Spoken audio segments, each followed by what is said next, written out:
Capone is a new movie directed by Josh Trank, and this film stars Tom Hardy as Capone, the legendary mobster who went to prison for a few years for a tax evasion, and he spends the last of his days with his family in Florida as his mind slowly deteriorates from dementia. And while his mind is going through that deterioration, he has hallucinations and he has troubles of controlling his bowels. And we have our movie Capone. Okay, going into this movie, I was taken aback from because Tom Hardy is a good actor. He has tremendous talent. One of my all-time favorite performance that grew on me was his performance in Bronson. And Josh Trank is attached to this movie. He directed Chronicle, and also he directed Fantastic, but it wasn't his fault. It was Fox Studios' fault. I had some positivity going to this film, and after watching this movie, I gotta say that the good things about this movie was Tom Hardy gives out a good performance, I believe. Pretty much the last days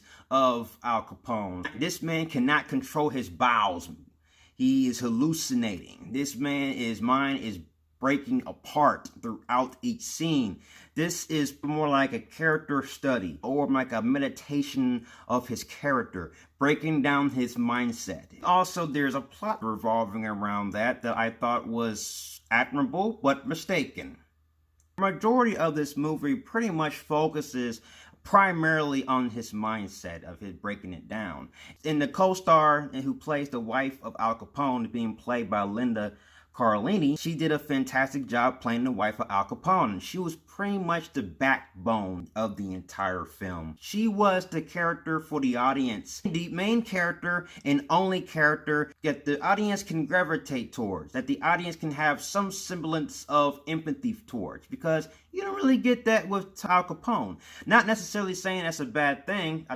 Some reviewers going to give you a different opinion, saying that Tom Hardy gave out a bad performance. It was a terrible performance. You know, he was shitting on himself and shit. Yes, true. He was shitting on himself in this movie, but still, Tom didn't take away from the performance of Tom Hardy.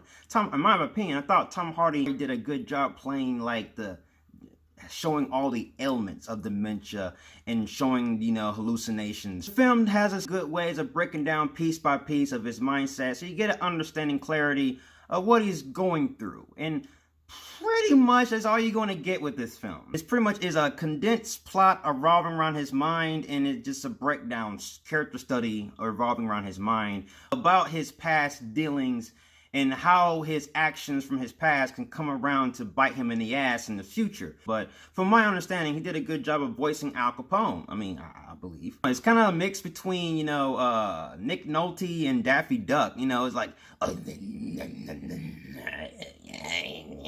The film even tries to give out a few vibes or a few elements from The Irishman, with that moral code that your past could bite you in the ass in the future, but it just didn't really work out. And that's what leads into the cons in this movie. Like, this film focuses on a deterioration of his mind. And if you look at the plot of this film, like on Amazon, and yes, this is the plot, but it's not the main front of the movie. The main front is him spending his rest of his days with his family while his mind is deteriorating from dementia. And that was the primary focus. This hidden stash of money being hidden somewhere that government officials are watching Al Capone. There's moments in this movie where the film tries to tell the audience, like, hey guys, we got this good plot, all these characters trying to figure out where this money is hidden, and now Al Capone, a man who's being surrounded by corruption with dementia, gotta solve the case to find the money. And that right there, I would say, would be an interesting concept that the film was sort of trying to allude to. It didn't happen. It was pretty much a thought. This film tried to give this thing like it could be something big, but the film doesn't do anything with it. It doesn't really give you a clear understanding of what each character motivation is. And to this point, it is not clear what the main character, Al Capone's main motivation is. He's just hallucinating, and there's some narrations of him narrating, but it doesn't really have a sense to meaning to its own plot. The thing that kind of threw me off in this film was that there are some characters that appears and disappears, and then it turns out they're not real. The film doesn't really have rules for certain characters that appears in certain scenes, and you might think that these characters might be essential to the plot. Later on in the film, it gets revealed that these characters are just imagined in Al Capone's mind. Yet these characters appeared in different scenes that were separate from Capone, but yet they were later revealed to be as imaginary characters. And that's where you just get lost.